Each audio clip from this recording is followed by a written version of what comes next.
I'm not gonna lie, 2025 so far is showing that it is really a good time to be in the sneaker realm, man. We're getting first come, first serve releases back. We're getting resale back.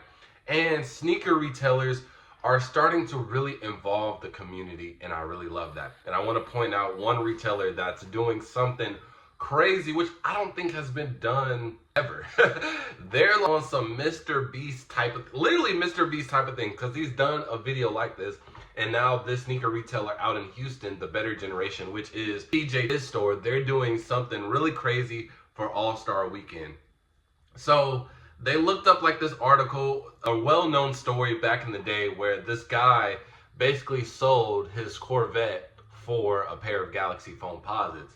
And they're like, yo, we got to bring the culture back. So if you are in San Francisco area, you have a chance to win not only a Corvette, but the Galaxy, I should have worded that different. Not only Galaxy Foamposites, but a Corvette as well. I'm thinking the Foamposite more than Corvette. And then the Corvette is like galaxied out. So that's pretty cool. Now you might be thinking, bro, how are they going to give away a Corvette and a pair of Galaxy Foamposites? So they're doing it Mr. Beast style. And they said, pull up to San Francisco. You got to sign a form. I signed it up even though I'm not going to be there, just to try to get all the information as possible. So you sign up on this form, and then if you are going to be in the area or you do live in there, you can participate in it. And it's the last person to keep their hand on the Corvette. So they are literally playing Mr. Beast game. So whoever the last person that hand is on the Corvette, you get to keep the car, and you get to keep, you get a pair of Foamposites in your size, which I think is actually amazing and super dope, to the point where I would personally just travel to San Francisco just to participate in that, because in my head I'm like, I can keep my hand on a car. You know, there's been days I ain't eat. There's been days I ain't have water. There's been days I've been bored. It ain't nothing to just have my hand out there. I done sat in sneaker lines from 24 hours. You know? So it ain't nothing. And I get the whip ski. Oh, it's up and it's stuck. You feel what I'm saying? So I really enjoy that sneaker retailers are starting to do something to really get the people engaged, bro, because I think after COVID really ruined a lot of things, and the sneaker market really just didn't recover, and it took away a lot of things, and they just decided to not bring it back. And I kind of know the reason, because I was working at retail at the time. I was working at Champs, and it was just like, people were already complaining, like, oh, shoes are super hard to get. Oh, I can't get them. Everybody's camped out to this point in time, and it was just a whole bunch of complaints. And these stores tried to take it like that and was like, oh, we'll see what we can do to help you guys out, to boost our business as best as possible.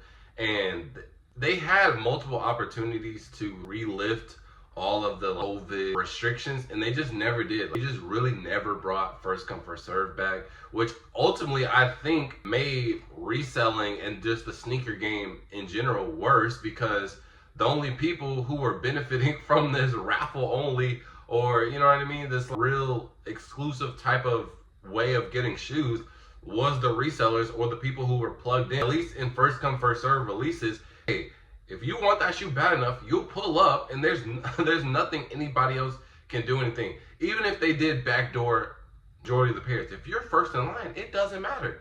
Especially, and people don't know this either, right? Let's just say a store is gonna backdoor, and backdooring is inevitable, right? If they backdoor, they're still gonna keep a size run, because let's just say I'm a guy, a regular guy, don't know anything, I'm not in the loop, I'm not a reseller, I just know I want a size 13 shoe. And on your Instagram, on your website, it says you're going to have these shoes size 8 through 13. If I'm first in line and you say, hey, we don't have a size 13, I'm calling corporate. And there's literally nothing, like that store is literally gonna get their contract revoked. Like, it's nothing, because I'm literally first in line.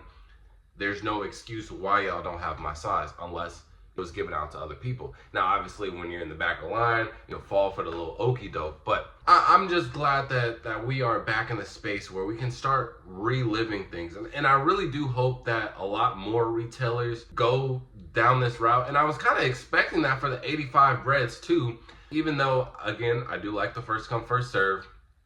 and I might make a separate video on that because some people are enjoying it, some people aren't. But the way that they hyped up the 85 breads, I thought some of the release procedures would be something like keep your hand on the Corvette, and you get not. It doesn't have to be that extreme, but that is something very cool and unique that we have never seen before.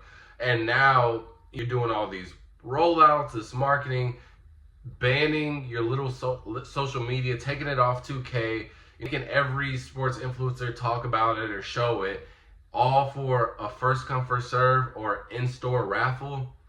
I'm not the biggest fan of that, to be honest. I feel like there could have been something more, especially with the selection of stores. Like, I don't know, but I don't want to talk about the 85 breads. But I really do hope that I wanted the Corvette thing.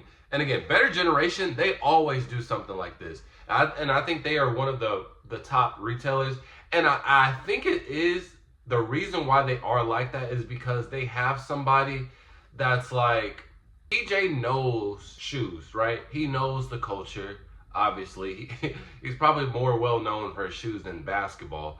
But when you have that and then you have a team surrounded around that, it makes the experience better because he's indulged in the culture, so he knows what the culture likes, versus somebody who got some bread, somebody who had some connections, and they just got a store and opened it up. And it's like, oh, we're gonna sell all the regular shoes to the normal people, but all the limited stuff is gonna go straight to the Cowboys and the Mavericks players. Oh, you're not gonna get any business doing that. And I literally have a store in my city, no shade, but they've gotten their contracts revoked multiple times, and I literally don't like this store, but no shade, no shade, no shade.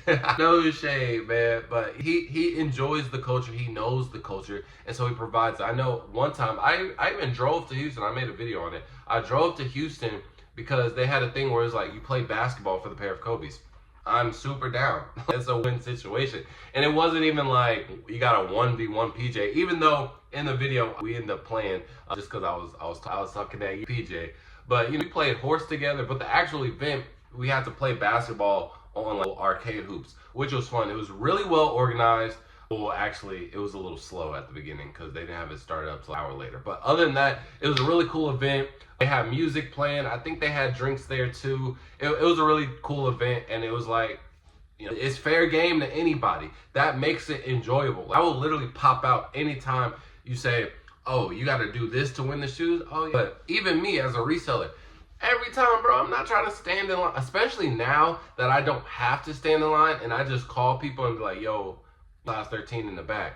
Bro, the few times that I do have to stand in line, it dreads me, bro. I don't even understand how younger me was just standing in line multiple hours a day every weekend. Bro, that is ridiculous. And I can see why it is what's the word? A lot of people don't really like it, but I do think first come, first serve is necessary though. I think that overall brings the sneaker culture together. Because I've met a handful of really cool people just standing in line and just having nothing to do but to talk to each other. You know what I mean? So it does bring back the game every once in a while, but I really do wish that these retailers would bring more type of these events, man. And you guys let me know as well, what kind of event or what kind of activity would make you go out and participate in it to get a pair of shoes? I really did enjoy the basketball one. If I was in San Francisco or if I just wanted to make that trip, I would do the hand on the car thing. I think that's super cool. But just let me know what kind of event that it would take for you to pop out and get you back engaged into the sneaker game, because I think we do need more of that. So let me know. And with that being said, for a while. Peace.